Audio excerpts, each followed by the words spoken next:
So when you look back at the history of where Cancer Council Tasmania came from, you know, there is a part of our origin story that starts with so many wonderful members of lots of different communities across the island who would see someone in their community and go, oh, I can see that this person is being impacted by cancer. Let's make sure that their family has food on the table, that they've got money to pay their bills. Let's make sure that they can get to their treatment. Do they need any support? And that real grassroots response really is at the core of where Cancer Council Tasmania began many, many years ago.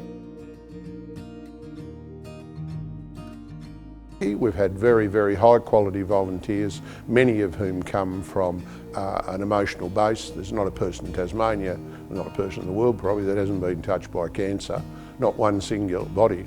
So most people come with a very high emotional and indeed a commitment to support the organisation. The support groups, they are very important, because in my time when we first started off, I felt alone. But then when we had Phil, John, and all the other people, you felt like you're there, you're supported. That's where the Cancer Council comes in. They support.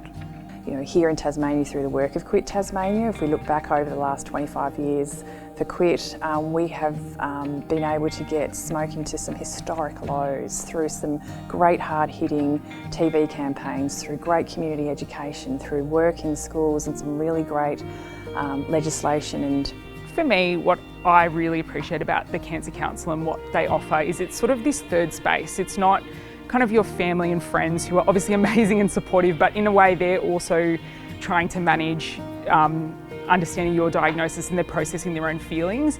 You've got the hospital who are incredible, they really help you and support you, but Cancer Council for me really was that middle ground where, yeah, there were people that I could really speak to, that I knew, you know, I wasn't going to worry them like I might my family and friends, or it wasn't kind of a clinical treatment discussion like it might be in the hospital. So being able to have that, people that really understand. I know that that understanding is built on the shoulders of people that have, unfortunately, don't get to be survivors, and many that are. So I'm just so grateful that I can be part of the Cancer Council kind of wider community, and I just think it's an incredible service that we have here in Tasmania.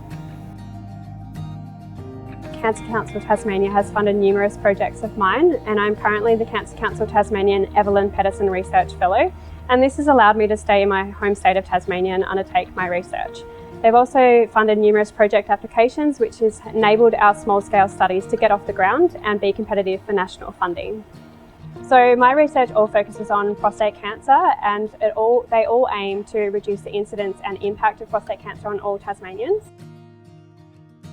I've had a long and deep connection with Cancer Council Tasmania since we started the centre in 2017, and we try and get involved with the Cancer Council events. We've supported the Gala Ball for all of the years that I've been site manager here at Icon Hobart, and the team really loves that event in raising funds for Cancer Council to continue the great work that they do to service the patients which we treat.